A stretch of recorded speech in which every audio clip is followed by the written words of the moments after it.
Bonjour, bienvenue dans un nouvel épisode du podcast les gars. Je suis trop contente de vous retrouver aujourd'hui pour un nouvel épisode. Alors, je ne suis pas dans ma nouvelle villa. Si tu as suivi l'épisode de la semaine dernière, j'avais dit oui, c'est la dernière fois que j'enregistre, la semaine prochaine j'emménage. Non.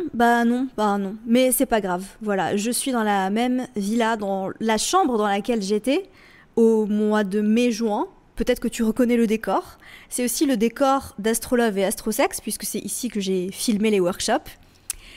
Voilà, je suis ici pour une semaine de plus, donc tu auras 2 épisodes de podcast avec ce décor avant d'avoir le nouveau décor de ma villa qui va être en place pendant un moment puisque je m'installe et j'ai trop hâte. Voilà, ça fait partie des rebondissements de la vie les gars. Cette saison des éclipses, elle est méga intense. J'enregistre cet épisode le jour de l'éclipse du 2 octobre, puisqu'on est le 2 octobre, donc l'éclipse solaire en balance. Et en fait, je sais pas vous, mais de mon côté, il se passe des trucs de ouf. Genre vraiment, il se passe des trucs de ouf. Mais c'est cool, c'est positif en tout cas, et ça nous pousse dans une nouvelle direction. Et on est aussi amené à lâcher pas mal de choses. Mais ça, tout ça, je vous en ai parlé sur Instagram. Donc si tu ne me suis pas sur Instagram, c'est en général là que je parle des transits, de tout ce qui se passe dans le ciel, etc. Donc fonce me suivre @j'aime-trop-ton-signe. Aujourd'hui, on va parler d'un sujet très important. Et c'est une quickie tout simplement parce que j'ai pas préparé l'épisode. Donc les quickies, si tu connais pas, c'est des épisodes un peu moins préparés, un peu plus spontanés. Mais là, c'est vraiment un sujet qui me tient à cœur et c'est quelque chose que je répète dans toutes mes formations. D'ailleurs, si tu veux te former en astro avec moi, ça se passe dans le mentoring astro intensif.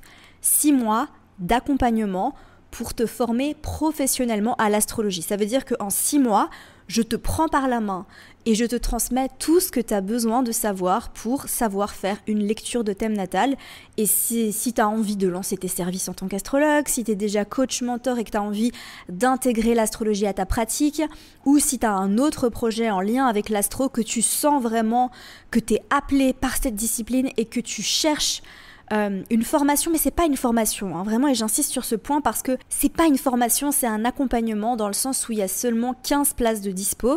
Solène et moi, donc Solène, mon astro-coach qui travaille avec moi dans l'équipe de J'aime trop ton signe, on est là, on vous accompagne pendant les lives, on vous suit, on vous observe, on vous corrige et on est vraiment derrière vous.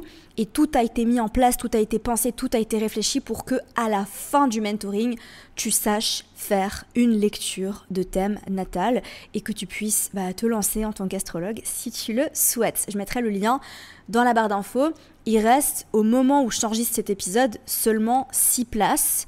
Au moment où cet épisode sortira, je ne sais pas combien de places il restera, mais en tout cas pour le moment il reste 6 places. Les portes sont ouvertes, donc c'est le moment où jamais on démarre à la fin du mois de novembre. Et dans le mentoring, je répète tout le temps, il n'y a rien de négatif en astrologie, il n'y a rien de négatif dans le thème astral. Et c'est le sujet de l'épisode du jour parce que, et j'ai été inspirée par Audrey qui travaille avec moi, qui a suivi une formation en présentiel avec une autre de ses clientes qui est une très bonne amie à moi et qui a rencontré apparemment une participante qui a dit à Audrey qu'elle avait été traumatisée par l'astrologie. Et moi j'étais là, mais comment ça, elle a été traumatisée par l'astrologie? Et qu'en fait elle en avait très peur maintenant. Et j'ai dit, mais qu'est-ce qui se passe? Et elle m'a dit, en fait elle a été voir une astrologue qui lui a dit qu'une opposition c'était hyper néfaste. Et moi j'étais là, non mais attends, c'est pas du tout le cas. Une opposition, c'est un aspect de tension, mais il n'y a rien de néfaste à ça, d'accord? Et ça, c'est valable pour les carrés, c'est valable pour les oppositions, c'est valable pour le placement de Chiron, de la lune noire, c'est valable pour les transits. Les gars, il n'y a rien de négatif en astrologie. Voilà. Et ça, c'est quelque chose que je répète encore et encore et encore aux étudiants de mon accompagnement, parce que j'ai vraiment une vision positive de l'astrologie et je trouve encore aujourd'hui, malheureusement en 2024, qu'il y a encore pas mal de personnes qui transmettent une astrologie qui n'est pas bienveillante. Alors attention, négatif ne veut pas dire pas challengeant. Parce que oui, il y a des choses difficiles. Mais est-ce que c'est négatif, ce qui est difficile? Je crois pas, en fait. Et c'est là qu'il faut vraiment faire la distinction.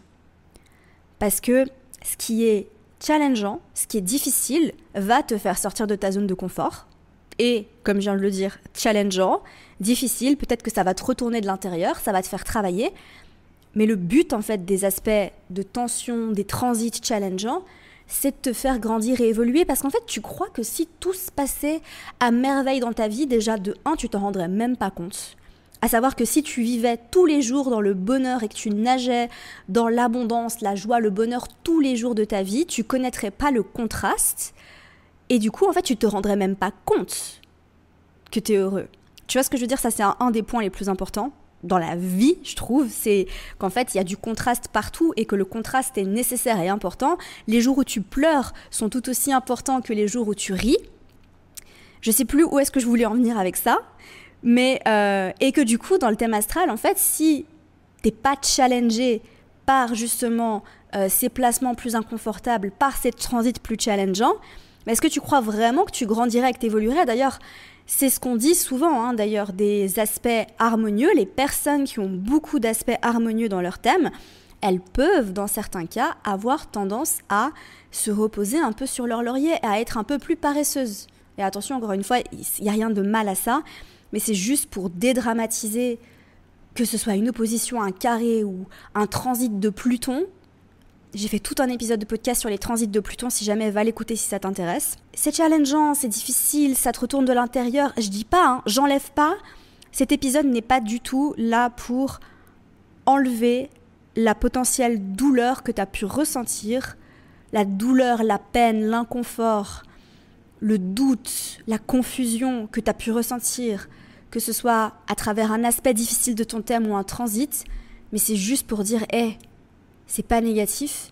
Et en fait, il y a toujours des parts de lumière qui vont ressortir de tous ces placements plus challengeants. Parce que même dans les carrés, il y a beaucoup de zones de lumière. C'est ce que j'enseigne à mes étudiants dans le mentoring astro-intensif. Je leur apprends à toujours voir l'ombre et la lumière de tous les placements. Que ce soit des placements plus faciles, facilitants, ou que ce soit des placements plus challengeants. Il y a toujours de l'ombre et il y a toujours de la lumière. Voilà.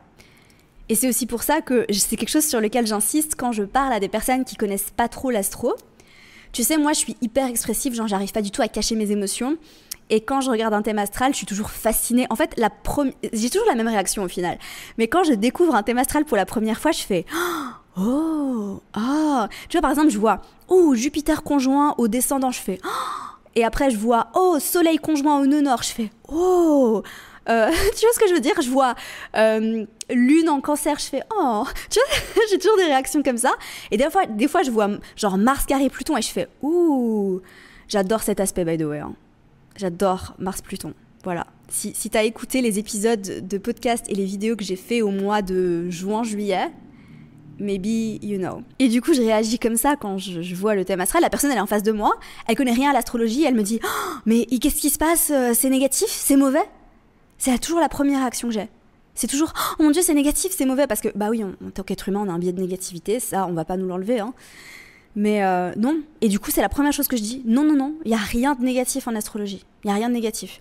Et c'est des trucs qu'on va encore passer. Hein. Je suis désolée, mais vraiment, ça c'est vraiment le truc qui me pompe l'air. J'en avais parlé dans Il me gonfle, je crois.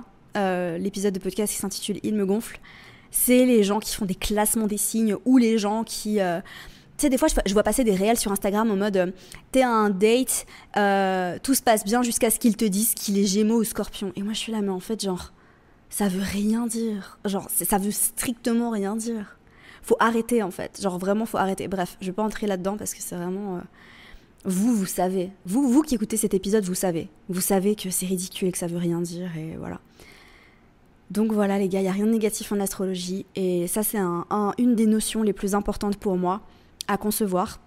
Celle-ci est la notion du libre arbitre et la notion de la multidimensionnalité, et la notion de laquelle j'ai parlé la semaine dernière ou il y a 2 semaines de ton thème astral n'est pas unique à toi et c'est du coup avec le libre arbitre et c'est comment toi tu incarnes ton thème astral. Voilà les gars. C'est déjà tout pour cet épisode, c'est passé vite. En fait je vais pas m'étaler pendant 15 ans parce que j'ai dit ce que j'avais à dire, donc mic drop comme on dit. Voilà, j'ai une journée genre méga excitante aujourd'hui, j'ai hâte de pouvoir vous en parler, de pouvoir vous parler de tout ce qui se passe. Je suis en pleine création d'une masterclass sur les aspects. Voilà, j'avais dit formation, mais finalement j'ai décidé qu'on allait faire ça en live, du coup ce sera une masterclass. Alors ce sera pas une masterclass, ce sera des masterclass, puisque les aspects c'est un sujet compliqué. Donc si jamais ça t'intéresse, reste à l'affût. Rien à voir avec le mentoring astro-intensif, hein. Attention, genre rien à voir, ok? Le mentoring c'est vraiment pour les personnes qui veulent se former professionnellement. La masterclass sur les aspects, c'est plutôt pour les personnes qui adorent l'astrologie, qui sont passionnées et qui ont envie d'aller un peu plus loin, qu'elles sentent qu'elles bloquent par rapport aux aspects. Mais si tu es sérieuse dans ton apprentissage de l'astrologie et que tu veux vraiment aller plus loin et que tu veux que je t'accompagne personnellement, ça se passe dans le mentoring. Voilà, je dis ça, je dis rien. Bref, je vous retrouve la semaine prochaine pour un nouvel épisode du podcast et j'ai déjà trop hâte. Prenez soin de vous et passez une merveilleuse journée. Bye!